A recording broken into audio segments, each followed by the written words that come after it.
timer wave. So he has a timer, and he will give us, show the candidate hand signals.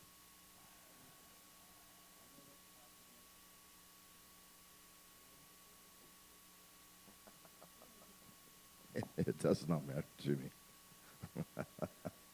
I will not go over, I promise you. I beg your pardon?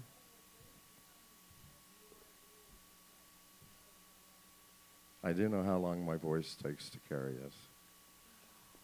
In that case, are we ready to start?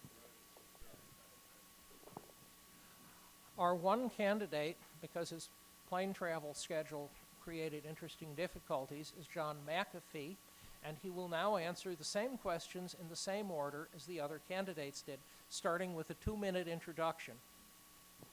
Thank you. I didn't come prepared to do this, so this will be all off the cuff, as all of my talks are. I don't know what to say as an introduction other than everybody in this room is a revolutionary. I'm a revolutionary. Libertarians are revolutionists, not necessarily taking up arms against a government or a body or an armed entity, but a revolutionist in terms of something that revolutionizes society, the political process, social interactions. What differentiates a revolutionist from the mass of people? It's conviction. Conviction. I am told by many libertarians that we must take slow, cautious steps to an end. The world does not work that way. All great changes in government have come suddenly, unexpectedly, and from a small band of powerless people. Powerless people. We don't have a great deal of power. I have conviction. Conviction combined with leadership equals success. End of story. If you have conviction, you need nothing else. We don't need to be in a debate. We don't need to get the press. We need nothing. Conviction and a leader, and the understanding that every barrier to that success is self-created. It is created by our minds. It is not real. I know this from creating dozens of businesses that succeeded. So hopefully in this debate tonight, even though I'm not debating anyone, you can get an idea of how powerful conviction can be when led properly by the right person. Thank you. We now advance to the questions. Question 1. You've been elected president. Congress is considering changes in the capital gains tax. They ask for your opinion. Should the capital gains tax have a privileged status, taxed less than earned income? Should it be taxed the same as earned income, or should it be taxed more than earned income? Amendment 16 passed in the middle 1910s to 1915, which is the amendment that allows a legal income tax, I believe is unconstitutional. End of story. It doesn't matter whether this is taxing the income on a business, which some entrepreneurs sweat and worked hard for, or whether your own sweat and hard work. The question itself implies that we're dealing with something legal, something rational, and something that we should consider rationally. I don't consider it rational. End of story. Why do we have an income tax? The first time it was tried was under Abraham Lincoln during the Civil War as a means to garner income to support the war. After the war, it was repealed because everyone deemed it unconstitutional. If it was unconstitutional then, is it not unconstitutional now? So it's like asking me again to say, would I rather vote for Hillary Clinton or Donald Trump? Well, I'm sorry, if you vote for the lesser of two evils, you are still voting for evil. Please understand this. And by even considering this question, we are giving validity to an unconstitutional situation. Thank you. Next question for 1 minute. What will you do to leave behind you a stronger Libertarian Party after the election is over? Can you repeat it? I didn't understand it. What will you do after the election is over? You've run. What are you going to have done while running so that the Libertarian Party is stronger than it is now? I think the fact that I've been here for 3 months is already stronger. There's nothing that I do or say in front of the press. There's nothing that I write that does not include the Libertarian Party. I put the party before my own name in everything that I say and do. Because I am one voice in the wilderness, and you are many. So I think by simply being me, being here, speaking, telling my story, I think I'm the oldest libertarian in this room. I have lived a libertarian life, believing my body was my own, belonging to me, not to any of you, and certainly not to our government. The result of that is I've been jailed over 30 times. Well, I have. But you know why? I was not going to back away from fear or a difficult situation. By doing so, I'm forcing my children and grandchildren to do it for me. Please see this. Every liberty that we give up or do not fight for, our children have to suffer. Thank you. The next question is for 2 minutes. It's a more complicated question. The President is Commander-in-Chief of the Armed Forces. In America, we have civilian control of the military. Given your foreign policy plans, the world situation, and your tax and revenue plans, what force structure will you recommend for our military? Number of divisions, carrier groups, air wings, new technology, drones, special forces, whatever. Well, the first and foremost thing in answering that question, I think that our military is misapplied, whether it's aircraft carriers or our Marines or the Air Force. We don't belong in the position as the world's policeman anymore. End of story. We do not. No one asked us to do it. We did it because we had the power to do so, and we inserted ourselves unjustly into the internal affairs of foreign nations. And we gave foreign aid in terms of military help to people that we deemed advantageous to our interest. Well, that has to stop. We have problems here in America, at home. They need to come home. Number two, in terms of divisions and numbers, here's the problem we're having. We're in a cyber age, the age of cyber warfare. If anybody reads the newspapers anymore, you will know that the Iranians in 2013 attacked one of our power dams in New York through cyber warfare. They were attempting to open the sluice gates and flood 10,000 people downstream. They failed because the day that they attacked, the sluice gates were offline for repair. What would have happened had they come the day before or the day after? Our Office of Personnel Management has had 21 million records taken by a foreign government. We are in a cyber war, and battleships, drones, stealth aircraft cannot help us. They are all computer controlled. Already, foreign nations have taken control of our drones in exercises to prove that they can do it to themselves. So we need to shift our not just our awareness, but our entire focus into a different arena, because the next war will not, I promise you, be fought with nuclear weapons. It will be fought with mouses and clicks on a computer screen, and we're ill-prepared. Very good. Question 4. How will you mobilize and organize volunteers for your campaign? Well, I don't know about organizing. That seems to be our problem. But the mobilizing is very easy. We have much more than we can possibly handle. We're getting 60 to 70 new volunteers a day. I do not know how that's being done. They've told me not to worry, to do what I'm doing now, which is get up, talk, be myself. So we have the volunteers, and how they're utilized, I regret to say I do not know. Question 5 on foreign policy. And there's a continuum here, but there are two ends. Do you view mutual defense treaties as an insurance policy that saves us money by spreading defense costs over several countries? Or do you view it as dangerous foreign entanglements that can drag us into new wars? And there's a continuum. Mutual defense treaties is nothing more than a spider web of uncertainties. We are assuming that those that we make treaties with are honorable people. And I believe maybe most people to some degree are. However, the affairs of foreign nations are unpredictable.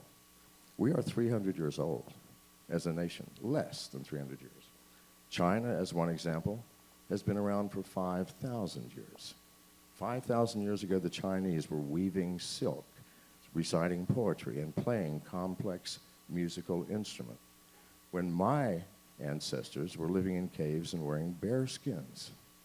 So how are we to possibly judge the intent of such sophistication in civilization? We have to trust ourselves as a nation, as a culture.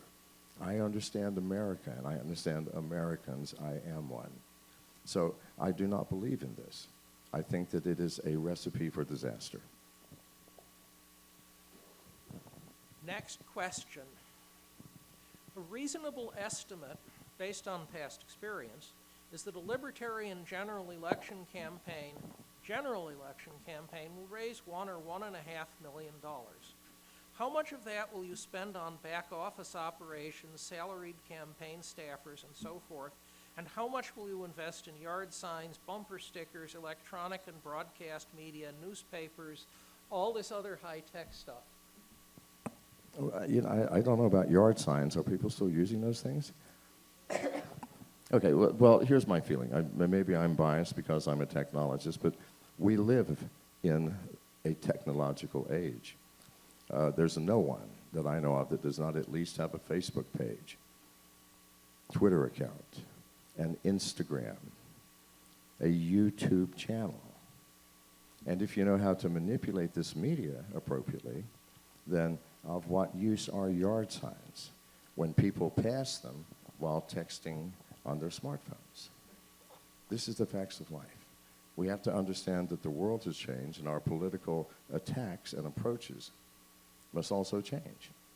And it is far cheaper, trust me, to use electronic medium than to print pamphlets, have people standing on corners or knocking on doors. And it is just as effective. More so, because in real time, through social media, you can have videos, audio. It's kind of hard to do that when you're knocking on a door with a pamphlet. So the world has changed. We need a new paradigm. Question 7, again a continuum. Is Edward Snowden a dangerous traitor, or is he the greatest living American patriot? I do not know Edward Snowden personally, although he does follow me on my Twitter account, and I follow him, and we have had conversations. Let me ask you this. Has what Edward Snowden done, which is inform you of what our government is really doing to intrude in your life, was that helpful to you as an American citizen, or was that a hindrance? Did it damage your life, personally, or did it enlighten you? Now, if it damaged your life and you're sorry that he told us, then obviously he's a traitor. If, on the other hand, what he told you was an epiphany, an enlightening piece of information that gave you a piece of power over this enormous, monstrous octopus called our government, then he is indeed a hero. Next question. Cruz and Clinton, well, some dynamic duo, or whoever, will spend $1 billion, maybe $2 billion each on their campaigns. How do you propose to compete with their financial advantage? Well, let me go back to Lenin and Russia and the Russian Revolution. Lenin was penniless, but he had an idea. And he had a conviction. And he had a few thousand people who shared that conviction. And the Tsar of Russia at that time was one of the most powerful and rich people in the world. And Lenin succeeded. And the Tsar vanished. How did that happen? It happened because this is how it does happen. Money is meaningless at some point. When society becomes disaffected and angry and frustrated and hopeless, money's not going to do you any good. Because people will still see that you've spent that money to create a plastic mask and a Superman or Superwoman suit, and it is not real. In terms of getting press, what do people use campaign money for? To get press, to get eyeballs. I promise you, I can call any producer at Fox or CNN or CBS and say, I have a story. They only ask me one question. Will it make good TV? Yes, thank you. We have gone through 8 questions, so we will do exactly what we did after 8 questions. I would like a round of applause for our candidate.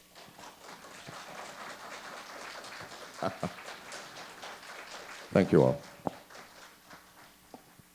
We now advance to question 9. There is in America a new civil liberties movement in defense of the most important of all civil liberties, the right not to be randomly killed by your own government.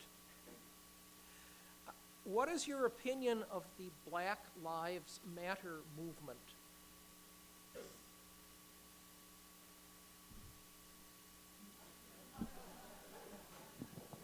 If any of you know me at all or looked at pictures, my wife is black, my family is black, my kids are black. My wife I met when I came back from Guatemala after narrowly escaping execution in Belize. I met her the first day I came back, and she was battered and beaten, and she was forced into prostitution at the age of 20. I personally rescued her at great risk to myself, and I married her. And I wish she were here today. So she's normally in the audience when I tell this story. I love her dearly. I don't see black or white or yellow or anything else. I don't. I just see people. Because having lived with Janice, my wife, for all these years, there is no difference between her and me or any of you. We both have love and hope and dreams, and we have anger and fear and frustration, and there is no difference between us. Thank you. Next question. How will you support state and local parties during the election season, for example, by information sharing or joint appearances with their candidates? You know, I wish my campaign manager were here. I don't have an answer for that. You know, when I ask him these questions, he says it's taken care of. But you know, obviously, you know, from my heart and from my words up here, I share everything that you share in terms of beliefs and hopes, and I've lived a libertarian life, and there's nothing not to share. Thank you. We now come to the question, which is, at some point you're going to be interviewed by a hostile interviewer, and you will get a question like this one. What is your plan for dealing with Social Security, recalling that there are millions of retired Americans too old to work who have no other source of income and would starve in the streets without it? It's an easy question. I wouldn't consider that hostile. I mean, hostile questions are, did you kill your neighbor? Which I did not. No, that's not hostile at all. It's a very simple one. Listen, look at the tenets of the Libertarian Party. We don't steal each other's soap. We don't harm one another. We keep our agreements. The government made an agreement with all of us here who are working. And many of you, I've paid in to Social Security the sweat of my brow, just as you have. And the government said, if you do that, we will do that. It is an agreement, must be kept. However, I don't know anybody under the age of 40 who believes sincerely that they will ever see a dime. And for those of you, maybe 40 is not the right age, so there's going to be some age, we're going to have to find a private way of dealing with your security after you reach the age of 65. But for those who were promised and worked and paid money, real money, into Social Security, They're owed it. I'm sorry. They're owed it. And now our last question before the 2-minute closer.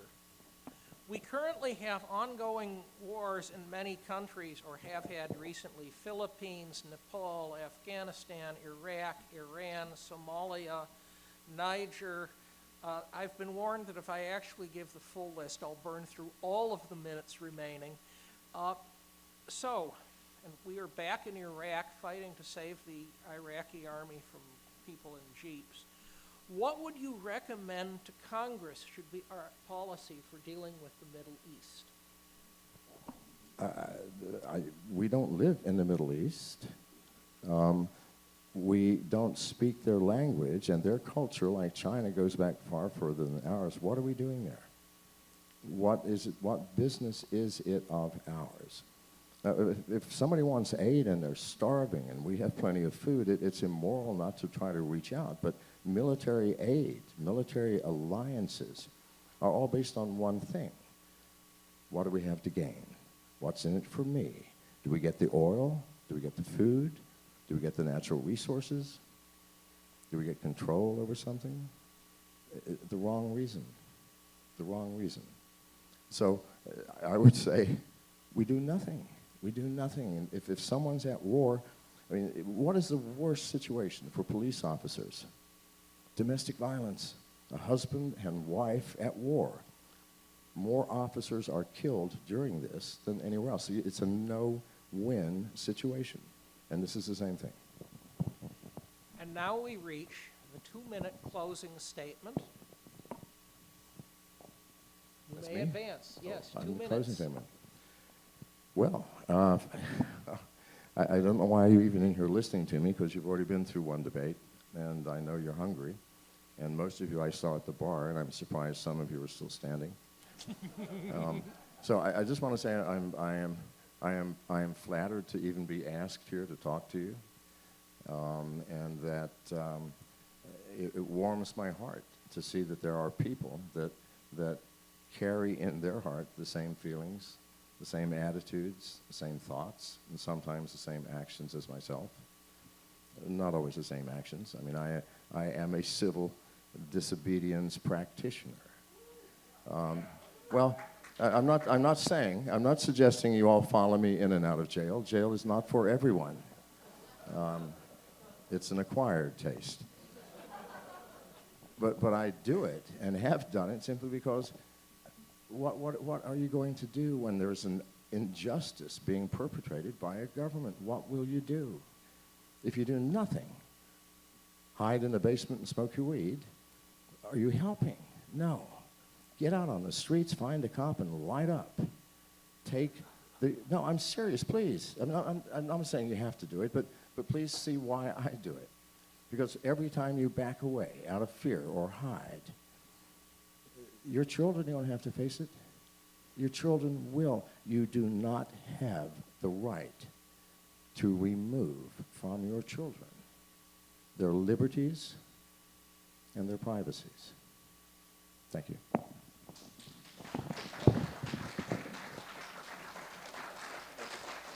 Thank you. Thank you.